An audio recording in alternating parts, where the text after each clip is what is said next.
এক যুবক এসে সাহাবাদের সামনে রাসূল সাল্লাল্লাহু আলাইহি ওয়াসাল্লামকে বললেন, ইয়া রাসূলুল্লাহ ইযান লি বিজিনা, হে আল্লাহর রাসূল আপনি আমাকে জিনার অনুমতি দেন। নাউযুবিল্লাহ। কিসের? জিনার মানে ব্যভিচারের অনুমতি দেন। ব্যভিচার বা জিনার অনুমতি দেন। আশেপাশের সাহাবারা তো রেগে মেগে আগুন। ফাআকবালাল কওমু আলাইহি ফাজাজারু, সবাই তাকে দৌড়ে ধরতে গেল আর ধমকাতে লাগলো, ছি ছি ছি, মা মা। আমরা যেটা বাংলায় বলি ছি ছি, আরবিতে ওনারা কি বলে? মা মা, ছি ছি। কি বলো তুমি? লজ্জা শরমের মাথা খেয়ে তুমি রাসূলুল্লাহর দরবারে এসে বলতেছো, হে আল্লাহর রাসূল আপনি জিনার অনুমতি দেন।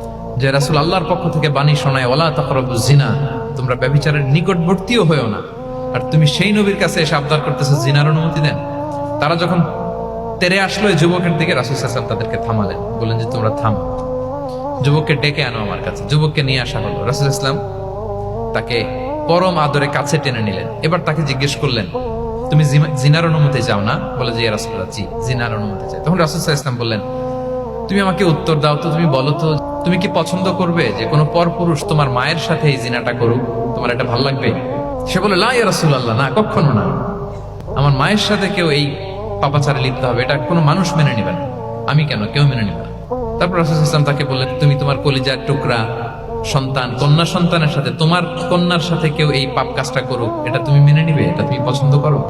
সে বলল, লা ইয়া রাসূলুল্লাহ, হে আল্লাহর রাসূল কোশ্চিন কালেও না, কখনো মানবো না। আমার মেয়ের সাথে কেউ এই কাজ করবে আমি কখনো মানবো না। রাসূল সাল্লাল্লাহু আলাইহি ওয়াসাল্লাম আবার তাকে প্রশ্নবাণে জর্জরিত করতে লাগলেন। আবার বললেন, তুমি কি তোমার প্রিয় বোনের সাথে কেউ এটা করুক, এই পাপাচারে লিপ্ত হোক, জিনা করুক, পছন্দ করবে? তোমার বোনকে কেউ এরকম করবে, অপমান করবে, এটা চাইবে তুমি? বলে, কখনো না, লা ইয়া রাসূলুল্লাহ, কখনো না, কেউই তো পছন্দ করবে না এটা। তখন রাসূল সাল্লাল্লাহু আলাইহি ওয়াসাল্লাম বললেন, তুমি যার সাথে জিনার অনুমতি চাইছো সে তো কারো না কারো মা, কারো না কারো মেয়ে, কারো না কারো বোন। তুমি এভাবে কেন ভাবতে পারো না? সুবহানাল্লাহ ওয়া বিহামদিহি। এই কথা বলার পরে তো সে একেবারে ইমোশনালি এমন ড্যামেজ হয়েছে, লজ্জায় কাচুমাচু হয়ে মাথা নিচু করে দাঁড়ায়ছে।